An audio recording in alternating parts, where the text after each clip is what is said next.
어제 본갔던 말씀 중심으로 내 백성이 되라 제목으로 은혜 말씀을 나누겠습니다. 1806년도에 나폴레옹이 독일과 전쟁을 합니다.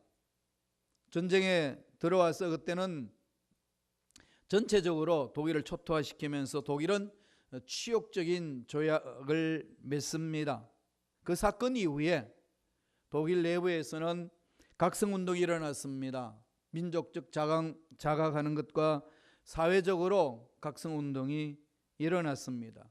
그래서 이 농민 해방, 또 행정개혁, 군제개혁 이런 것들이 아주 절비하게 진행이 되었습니다. 그런 중에 민족의 주체성을 확립하기 위한 자성운동이 온 백성들, 온 국민들 마음속에 일어나기 시작했습니다. 그런 가운데 베를린 대학교의 교수였던 피테 교수는 나폴레옹 점령하에서 베를린 학사원에서 1807년부터 12월 1807년 12월부터 매주 한 차례씩 독일 국민에게 고함이라는 제목으로 매주 강연을 했습니다. 그 강연에 여러 내용이 나오지만은 강조하는 핵심이 딱 하나 있었습니다. 바로 그것은 독일 재건의 길은 무엇보다도 독일 국민의 정신개혁에 있다는 것을 강조했습니다. 정신개혁이 일어나지 않고는 결코 우리 민족의 주체성과 자각운동은 사회운동은 일어나지 않을 것이라고 끊임없이 정신개혁 운동에 강조를 했습니다. 국민의 생각이 바뀌어야 되고 국민이 말이 바뀌어야 되고 국민의 삶의 스타일이 바뀌어야 된다는 것을 강조했습니다. 그와 마찬가지로 우리들도 하나님의 자녀로서 하나님 백성으로서 미국 땅에 살고 있지만은 우리가 하나님의 올바로 서기 위해서는 하나님의 올바른 백성이 되기 위해서는 우리 무엇부터 개혁을 해야 할까요? 동일합니다. 하나님 백성다운 정신개혁이 있어야 합니다. 하나님 백성답게 살기 위해서는 생각이 바뀌지 않고는 절대로 바뀌지 않습니다. 생각이 바뀌어야 말이 바뀌는 것이고 또 말이 바뀌어야 시너지 효과로 생각이 바뀌고 삶의 스타일이 바뀌는 겁니다. 그러기 위해서는 어떻게 해야 될까요? 매 순간 나의 생각하는 거나 말하는 거나 나의 행동하는 것을 하나님의 말씀의 기준에서 살펴보아야 합니다. 나 스스로의 말을 바꾼다고 바꿔질까요? 나 스스로 생각을 바꾼다고 생각이 바뀌어질까요? 늘 자기 한계 속에 머물고 맙니다. 우리가 생각하고 있는 하나님의 능력은 우리가 생각하는 것보다 더 크십니다. 더 위대하십니다. 그럼 그분의 행하시는 일에 우리가 동참하기 위해서는 먼저 그분 말씀에 있어서 우리 생각을 바꾸어 나가야 합니다. 그래서 그분의 음성에 귀를 기울여야 됩니다. 오늘 본문의 말씀에서 그것을 우리에게 말씀하고 있습니다. 본문에서 말씀하고 있는 이 상황은 이스라엘 백성들이 바벨론의 포로로 잡혀 있는 상태입니다. 그때 하나님께서 선지자를 통해 가지고 다시금 이스라엘 백성들을 회복시키겠다고, 하나님을 믿지 아니하는 바벨론에 끌려갔지만은 70년이 차고 나면은 다시금 예루살렘으로 돌아오게 해서 하나님의 백성이 되게 하시겠다는 계획을 선포하고 있습니다. 그럼 하나님의 백성이 되기 위해서는 어떻게 해야 되나요? 여러분, 미국 시민이 되기 위해서는 어떻게 해야 됩니까? 이만하면 미국 시민이야, 이렇게 살면 미국 시민이야, 나 스스로 기준을 정합니까? 아닙니다. 미국에서 정해놓은 기준이 있습니다. 그 정해놓은 기준에 미달하면 결코 미국 시민이 될 수 없습니다. 마찬가지입니다. 하나님의 백성은 나 스스로 생각 속에서 이루어지는 것이 아니라는 겁니다. 철저하게 하나님의 음성에 귀를 기울여야 됩니다. 하나님의 음성에 귀를 기울이지 아니하고 세상 소리에 내 소리에 귀를 기울이기 시작한다면 결국 그 길은 사망의 길입니다. 우리 인생의 삶은 사망의 길이냐 생명의 길이냐 양갈래 길에 쓰여 있습니다. 사망의 길이 어떤 것일까요? 욕망으로 가는 것이고, 욕망이 안 되면 실망하는 것이고, 실망이 안 되면 원망하고, 원망이 안 되면 나아가서 뭐가 되나요? 절망하고, 절망하면 어디로 가나요? 노망하고, 노망하면 어디로 가죠? 사망으로 갑니다. 많은 길이에요. 그럼 사는 길이 무엇일까요? 말씀의 길을 기르는 겁니다. 그 길이 생명의 길입니다. 하나님 나라의 말씀에는 생명이 있습니다. 그것은 감사가 있고 기쁨이 있고 평안이 있고 사랑이 넘쳐나는 것입니다. 그 말씀에 순종하며 내가 내 삶을 갖고 나갈 때 내가 어디에 있든지 주님이 모신 곳이 곧 하나님 나라인지라. 용기가 있는 것이고 꿈이 있는 것이고 평안이 넘쳐나는 삶이라는 겁니다. 하나님 백성답게 살기 위해서 오늘 에스겔 선지자를 통해서 하나님은 말씀해 주십니다. 이 길밖에 없다는 겁니다. 오늘 세 가지 과정을 통해서 이루시겠다고 하나님께서 말씀하십니다. 하나님의 의지가 담겨 있습니다. 이 세 가지 과정은 누구나 거쳐야 됩니다. 누구나 체험해야 됩니다. 이건 우리 신앙생활에 있어서 너무나도 중요한 과정입니다. 어떤 과정을 말씀하시나요? 첫째로 죄에서 정결케 하시겠다는 하나님의 역사가 있습니다.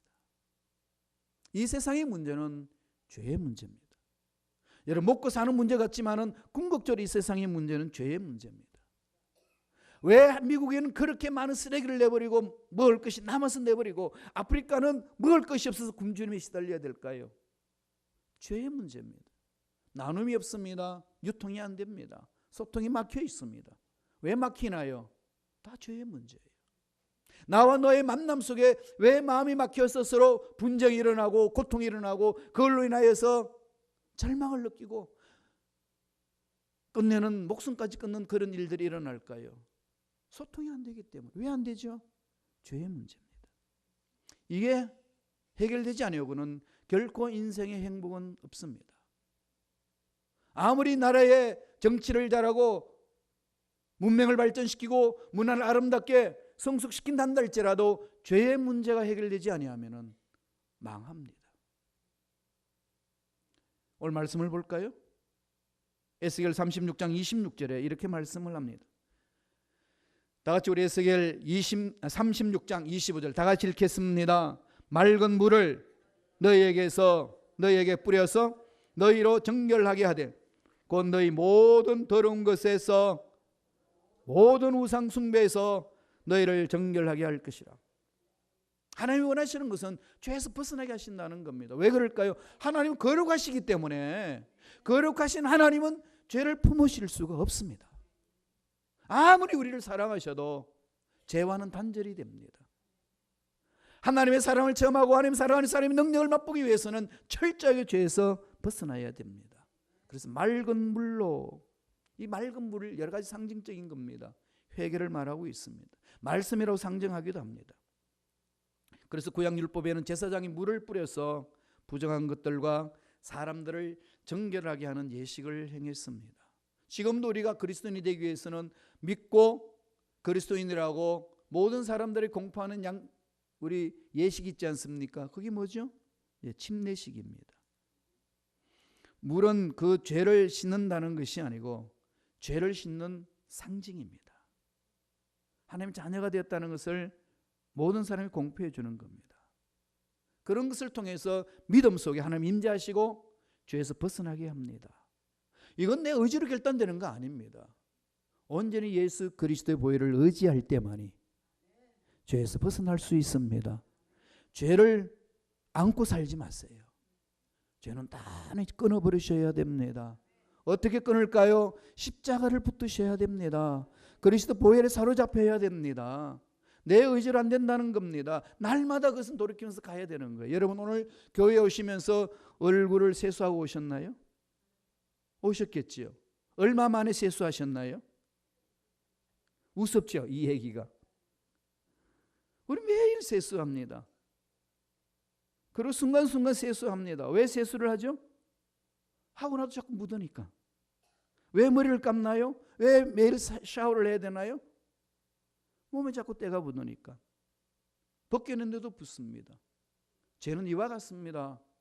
이 세상 자체가 죄악으로 물든 세상이기 때문에 내가 아무리 말씀 위에 선다고 한다 할지라도 연약한지라 알게 모르게 짓는 죄들이 많이 있고 연약한 나의 의지로 인하여서 죄 앞에 굴복할 때도 너무나도 많습니다. 하나님 알고 계셔요. 그런데 만나주시를 원합니다. 그래서 길을 열어주신 겁니다. 그 길이 뭘까요? 십자가 보혈입니다.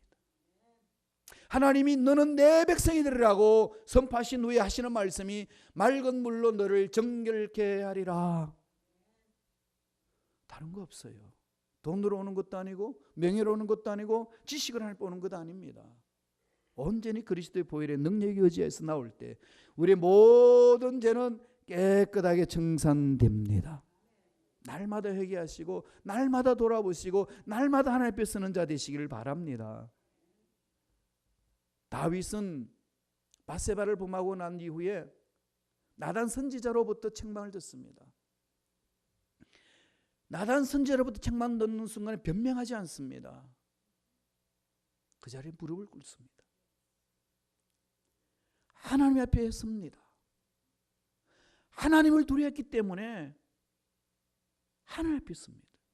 나단 선지자 단칼에 죽여버릴 수도 있지만은, 그런 나단 선지자의 그 말은 하나님의 말씀으로 들었기 때문에 하나님을 두려워하는 자는 하나님 앞에 섭니다. 하나님 앞에 선 다윗의 고백 들어보세요. 시편 51편 2절입니다. 다 같이 한번 읽어보실까요? 한 목소리로 시편 51편 2절 읽겠습니다. 나의 죄악을 말갛게 씻으시며 나의 죄를 깨끗이 제하소서. 하나님 앞에 서는 자의 고백입니다. 하나님 앞에 올바로 서는 자는 이 세상에 어떤 상황이 내 앞을 가로막는다 할지라도, 어떤 문제가 나를 괴롭힌다 할지라도 그 상황이나 그 문제 앞에 두려워하지 않습니다. 그 반면에 하나님을 두려워하지 않는 자는 세상 문제 앞에 떨게 됩니다. 저와 여러분 삶은 어떤 삶이 되어야 될까요? 하나님의 백성이 되는 길, 하나님 길을 열어주셨습니다. 죄를 씻어주는 길, 매 순간 하나님 면전 앞에 서서 잘못된 것들을 교정받고 수정하고 죄 씻음 받아서 거룩한 자의 삶으로 하나님으로부터 칭찬 듣고 하나님 예배하신 복을 받아 누리시기를 간절히 축원합니다. 두 번째로, 하나님의 백성을 삼으시기 위하여 하나님 뭘 이루신다는 겁니까? 뭘 해야 될까요? 저와 여러분, 죄에서 씻었으면, 벗어났으면 마음을 새롭게 하는 역사를 체험해야 됩니다. 마음 문제잖아요. 여러분 다 마음 문제지 않습니까? 마음 문제예요. 똑같은 사실을 바라봐도요, 마음이 어떤 마음이 있느냐에 따라서 다르게 말합니다. 다르게 봅니다. 왜 그럴까요? 사람은 자기가 보고 싶은 것만 봅니다. 기에 객관적으로 본다고 그러지만은, 이건 팩트다, 사실이다 얘기하지만은 그 사실이 자기 마음에 동하는 대로 사실을 보려고 하는 연약성이 있습니다. 그래서 하나님은 하나님 백성답게 살기 위해서는 마음을 새롭게 하시는 거죠. 날마다 이것을 마음을 새롭게 해야 됩니다. 오늘 말씀에서 그 말씀을 줍니다. 에스겔 36장 26절에 있어요. 다 같이 읽습니다. 한 목소리 읽어볼까요? 또 새 영을 너희 속에 두고 내 새 마음을 너희에게 주되 너희 육신에서 굳은 마음을 제거하고 부드러운 마음을 줄 것이며 새 영을 너희 속에 두었어. 예수 믿는 저와 여러분, 십자가 안에서 씻음받은, 죄악을 씻음받은 저와 여러분에게 성령이 강하게 임재해 주십니다. 거룩한 영이 임하시는 겁니다. 거룩한 영이 임하실 때 뭔가요? 새 마음이 생기는 거죠. 마음이 새로워집니다. 마음이 새로워지는 건 오늘 26절은 뭐라고 그럽니까? 굳은 마음을 제거하고 뭘 주신다는 거죠? 부드러운 마음을 줄 것이며, 완고했던 나의 마음이 부드러워집니다. 문제 앞에서 내 방법대로 풀려고 고집했던 것들이 멈춰지고 하나님 방법대로 부드러워지는 겁니다. 하나님은 이게 부드러워질 때까지 기다려 주시는 거죠. 신앙이 성장 성숙하면 굳은 마음이 아니고 부드러워집니다. 신앙 성숙한 사람들과 대화를 나눠보세요. 밤새워서 나누고 싶어도 또 이야기하고 싶어집니다. 예수님이 그런 분 아니겠어요? 이 마음이 굳었다, 이 말은 히브리 말로 에벤을 씁니다. 이 말은 스토니, 돌 같다 그래요. 돌. 굳은 마음은 돌 같아 가지고요, 파고 들어갈 틈이 없습니다. 그럼 나와 너의 만남이 안 이루어집니다. 문이 딱 닫혀 버렸습니다. 그런데 죄를 돌이키고 회개한 하나님의 자녀에게 새 영이 돌 같은 마음을 깨트려 버리신다는 겁니다. 성령이 임하면은 돌 같은 마음이 깨트려지는 거예요. 그렇게 들어져서 어떤 마음이 되죠? 부드러운 마음이 되는 거예요. 이 부드러운 마음을요, 히브리 말로로 바샤라는 말을 씁니다. 바샤라는 말은 이거 플래시 있죠, 육 있죠, 육체, 고기 덩어리. 고기 덩어리가 어때요, 여러분? 스테이크 구울 때 고기 덩어리 숙성시키느라고 양념해가지고 냉장고에 딱 연을 떴습니까? 딱딱해지잖아요. 얼마나 부드러워집니까? 3살. 그 부드러운 고기를 빨갛게 달군 석쇠에다가 딱 구우면 지지 그러면서 육즙이 흘러내리는 그 스테이크를 구워지잖아요. 침맛이 돌죠. 그렇게 부드럽게 하신다는 거예요. 누가요? 하나님 아버지께서. 하나님 만난 자의 삶은 부드러워집니다. 딱딱하지 않아요. 굳어버리지 않습니다. 그럼 마음이 부드러워지는 거 어떻게 되나요? 사람들에게 친절히 대하고 긍휼히 여기고 위로하고 품어주고 세워주는 거죠. 신앙의 성장 성숙해진다는 것을 어렵게 생각하지 마세요. 성령이 임하는 걸 어렵게 생각하지 마세요. 성령이 임하면 마음이 부드러워집니다. 새 마음을 주시는 거죠. 옛 생각에 끌려다니지 않는다는 것을 말합니다. 그러면 굳은 마음을 오늘날 우리 신앙생활에 뭘 우리에게 가르쳐 주나요? 어떤 게 굳은 마음일까요? 회개하지 않습니다. 고집스럽습니다. 하나님의 뜻을 거부하고 하나님의 말씀을 거부합니다.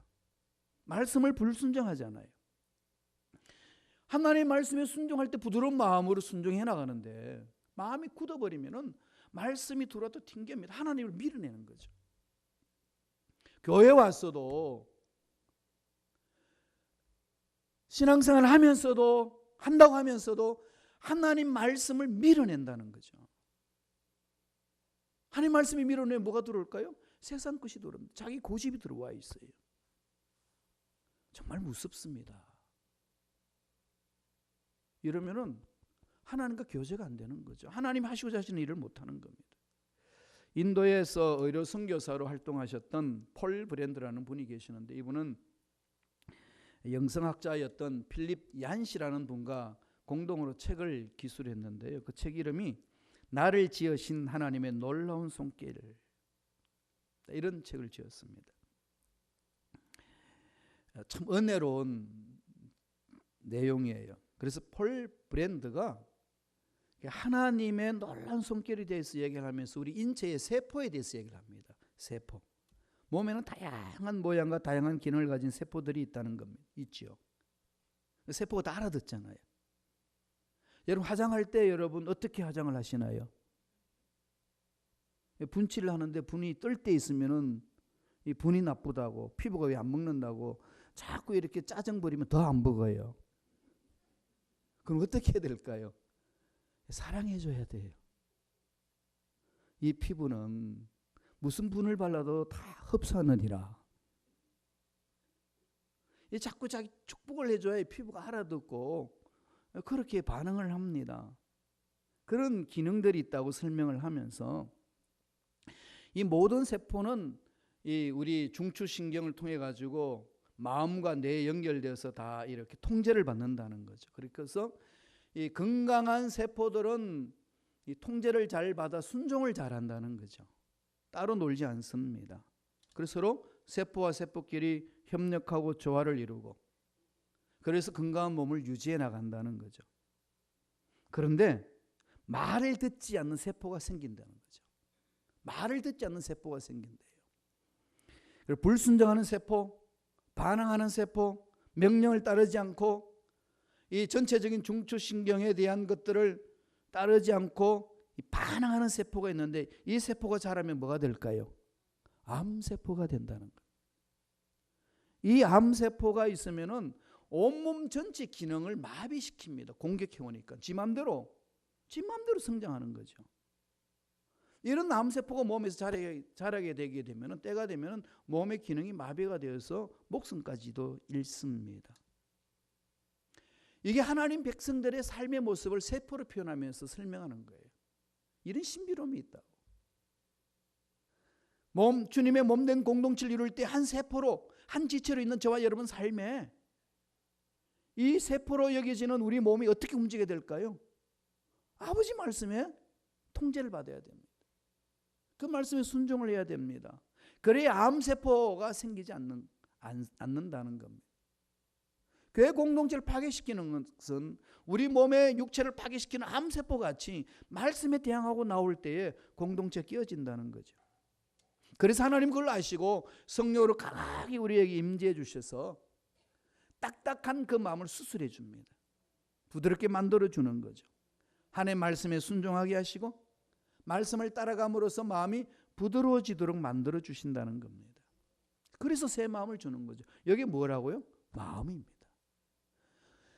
우리나라에서도 하는 말이 있잖아요. 다 마음 먹기에 달렸다고. 정말 그렇잖아요. 마음입니다. 이 마음을 어떻게 잡을 수 있습니까? 성서에서도 잠언서 4장 23절에 그렇게 말합니다. 물어 지킬 만한 것보다도 내 마음을 지켜라. 아무리 상황이 어렵고 아무리 문제가 힘드는 문제가 있어도 내 마음이 전능하신 하나님께 집중되어 있다면 그 문제, 그 상황은 아무 문제가 안 된다는 얘기입니다. 우리에게 능력이 있다, 능력이 없다, 내 몸에 건강하다, 건강하지 않는다는 것, 마음에 달려있다는 얘기입니다. 마음이 지배한다는 거죠. 그래서 성서는 늘 마음을 지키라고 이야기를 합니다. 어떻게 이런 마음을 지킬 수 있나요? 빌립보서 4장 6절에서 그렇게 말씀하고 있죠. 아무것도 염려하지 말고 오직 기도 강구로 너희 구할 것을 감사로 하나님께 아뢰라. 그러면 모든 지각이 뛰어나신 하나님의 평강이 그리스도 예수 안에서 너희 마음과 생각을 지키시리라. 지킨 방법을 가르쳐 주셨어요. 어떠죠? 하나님이 매달리는 겁니다. 하나님 면전 앞에서 매달리는 거죠. 하나님을 두려워하면서 하나님 앞에 매달리는 겁니다. 상황 보지 마세요. 문제 앞에 주눅 들지 마시고 내 나이가 어떠냐 이거 따지지 마시고 전능하신 하나님 앞에 나와서 하나님이 만져주시면은 이 문제 해결될 줄로 믿습니다. 매달리라는 얘기입니다. 그 악한 영들은요 매달리지 못하도록 이런 생각 저런 생각 이런 환경 저런 문제 다 집어던지면서 거기에 매몰당하도록 미혹시킵니다. 정신 차려야 돼요. 너희는 내 백성이 되리라. 하나님이 백성이 되면 끝나는 거 아니겠어요? 전능하신 하나님이 만져주시는데 뭐가 문제가 되겠습니까? 문제는 다 해결되는 거 아니겠습니까? 하나님이 나의 아버지라고 나의 모든 삶을 일거수일투족을 다 지켜보신다는 확신이 없으니까 세상 문제 끌려다니는 것 아닐까요? 마음을 지켜야 됩니다. 그런데 사실 마음 지키기가 쉽지 않습니다. 하나님 앞에 내 마음을 고정한다는 게 쉽지 않아요. 왜 그럴까요? 이 세상은 돈이 지배하기 때문에 그렇습니다. 돈이 신이에요. 돈신입니다. 여러분 기억하시나요? 돈신이 강할 것 같아요? 야훼 하나님이 강할 것 같아요? 이렇게 묻는 게 바보죠. 당연히 야훼 신이 강하지. 그런데 현실 속에는 돈의 신이 강합니다. 돈은 가깝고 야훼 신은 먼 것처럼 느껴지는 일이 얼마나 많습니까? 왜 돈이면 다 되니까. 그런 상황 속에 하나님이 내 인생의 전부입니다.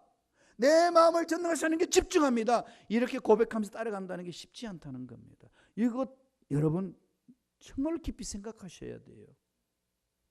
전부도 제가 말씀드렸지만은 돈과 싸워서 이길 사람 아무도 없습니다.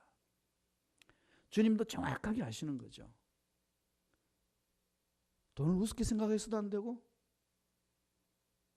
돈의 위력이 아무렇지도 않다고 생각해서도 안 됩니다. 그냥 넘어지는 거죠. 다 그게 돈에 넘어집니다. 그래서 하나님은 하나님 백성들에게 뭘 주신다고요? 새 마음을 주신다. 하나님이 돈을 가지고 계셔요. 하나님이 금은 보화가 다 하나님 손 안에 있습니다. 하나님이 창조하신 거잖아요. 믿습니까? 그럼 안 믿어지는 거지. 돈이 왜 하나님 손에 있어? 은행에 있지. 다 하나님의 역사가 나타날 때 그것이 풀어지는 것 아니겠습니까? 매달려야 됩니다. 목숨 걸고 하나님 앞에 집중하며 매달릴 때 사업을 해도 직장생활을 해도 자녀 양육을 해도 모든 이 보안은 하나님 손 안에 있습니다. 하나님이 이 문제 해결해 주실 줄로 믿습니다. 내 마음 전부를 하나님께 집중합니다. 고백하며 나아갈 때에 하나님을 최고로 인정하면서 고백하는 새 마음을 가진 자 하나님은 최고로 만나 주십니다. 그늘 맛보시기 바랍니다. 마지막 세 번째로 하나님 백성에게 무엇을 이루어 주시겠다고 약속하셨나요? 말씀을 실천케 하는 하나님의 역사를 나타내 주신다는 겁니다. 27절을 보지요. 에스겔서 36장 27절 다 같이 한 목소리 천천히 읽겠습니다. 내 영을 또 내 영을 너희 속에 두어 너희로 율례를 행하게 하리니 너희가 내 규례를 지켜 행할지니라. 여러분, 말씀을 읽고 묵상하고 암송하고 말씀대로 살겠다고 몸부림쳤는데 얼마나 실천하십니까? 어렵지요. 어렵습니다. 쉽지 않습니다. 그럼에도 불구하고 하나님은 계속해서 그걸 강조합니다. 왜 그럴까요? 그것만이 살 길이기 때문에. 그런데 그래서 살 길을 하나님은 아시고 말씀하시는데 이런 것들을 방해하는 악한 영들도 알고 있습니다. 우리의 심리를 건드리는 거죠. 우리 마음을 건드리는 겁니다. 말씀, 하나님의 말씀이 마음속에 파고들지 못하도록 악한 영들은 늘 이런 저런 문제로 우리의 마음을 막습니다. 그런데 그 누가 깨트리실까요? 하나님이.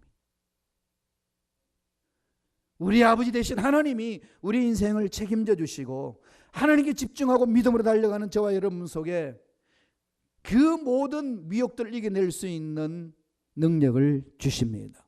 어떻게 하시나요? 내 규례를 지키게 하리라. 말씀에 서게 해주신다는 겁니다. 그래서 모든 우리의 생각의 기준이 말씀에 서게 해주시는 겁니다. 말씀에 서게 되면은 어떤 일이 일어날까요? 죄악을 미워할 수 있는 힘이 생깁니다. 하나님을 경외하는 것, 하나님을 경외하는 것이 하나님의 자녀들의 삶이라고 말씀하고 있지만 하나님의 경외가 뭔지 구체적으로 아시나요? 자, 잠언서 8장 13절 하나님의 경외가 뭐라고 그럽니까? 하나님의 경외는 죄악을 미워하는 것이라. 죄악을 미워하지 않으면서도 하나님을 경외한다는 거짓말이에요. 자기를 속이고 있습니다. 하나님을 경외하는 사람은 죄악을 미워하는 것이라고. 이 미워하는 마음을 어떻게 주실까요? 하나님 앞에 순종하며 나아가는 자, 하나님의 백성들에게 부어주십니다. 그래서 매달려야 된다는 거죠. 그래서 돈보다는 하나님이 최고입니다. 명예보다는 하나님이 최고입니다. 내 인생의 경험보다도 하나님이 최고입니다라고 고백하며 나아가는 자, 그 믿음 속에 최고라고 믿는 그에게 하나님 최고를 만나주시고 말씀에 순종할 수 있는 능력을 허락해 주십니다. 그렇게 할 때 우리는 죄악을 미워할 수 있는 거예요. 31절에 볼까요? 에스겔서 36장 31절 다 같이 우리 한 목소리 천천히 읽겠습니다. 그때에 너희가 너희 악한 길과 너희 좋지 못한 행위를 기억하고 너희 모든 죄악과 가정한 일로 말미암아 스스로 믿게 버리라. 에스겔서 36장 31절에 너희 악한 길과 너희 좋지 못한 행위를 기억하고 너희 모든 죄악과 가정한 일을 말미암아 스스로 어떻게 하죠? 믿게 버리라. 나 스스로 하나님 말씀과 벗어난 행위를 미워하는 겁니다. 하나님 말씀도 순종하지 못한 거 어쩔 수 없지라가 아니라 철저히 미워하면서 하나님 가까이 간다는 겁니다. 이게 하나님 백성들의 삶입니다. 그럴 때 하나님 관계를 회복시켜 주는 것 아니겠습니까? 예배하신 복을 더 허락해 주시는 겁니다. 나는 하나님의 자녀입니다. 나는 하나님이 책임져 주시는 하나님의 백성입니다. 흔들리지 마시기 바랍니다. 말씀을 보지요. 에스겔서 36장 28절에 이렇게 축복을 해 줍니다. 에스겔 36장 28절 다 같이 읽겠습니다. 내가 너희 조상들에게 준 땅에서 너희가 거주하면서 내 백성이 되고 나는 너희 하나님이 되리라. 너희 조상에게 준 땅에서 하나님이 예배하신 것 약속하신 대로 다 이루어지며 그러면서 선포해 주십니다. 너희는 내 백성이 되고 나는 너의 하나님이 되리라. 하나님이 선포가 이렇게 됐으면 끝난 거예요. 전능하신 하나님이 내 인생의 주인이 되신다는 겁니다. 문제에도 주인, 불확실한 미래도 나의 주인, 어려운 상황 속에서 나의 주인이 되신다고 선포해 주시는 하나님의 그 말씀 마음판에 새겨질 때에 우리 인생의 문제는 풀어지는 역사 일어날 줄로 믿습니다. 하나님 백성답게 말씀에 순종함으로 하나님이 예비하신 복을 누리며 기적을 체험하는 저와 여러분 되기를 간절히 축원드립니다. 기도하겠습니다. 하나님 감사합니다. 성령 안에서 새로워지고 말씀 안에서 새로워지고 날마다 말씀대로 순종하는 믿음 일꾼 되기를 원합니다. 성령이여 우리 생각을 붙들어 주시고 우리 말을 붙들어 주시고 우리 삶을 붙들어 주옵소서. 온전히 하나님 앞에 서서 백성답게 하나님이 주시는 복을 누리게 하시고 나누게 하시고 하나님을 주님을 닮아가는 믿음의 일꾼들이 되게 축복하여 주옵소서. 감사하고 예수님 이름으로 기도드리옵나이다. 아멘.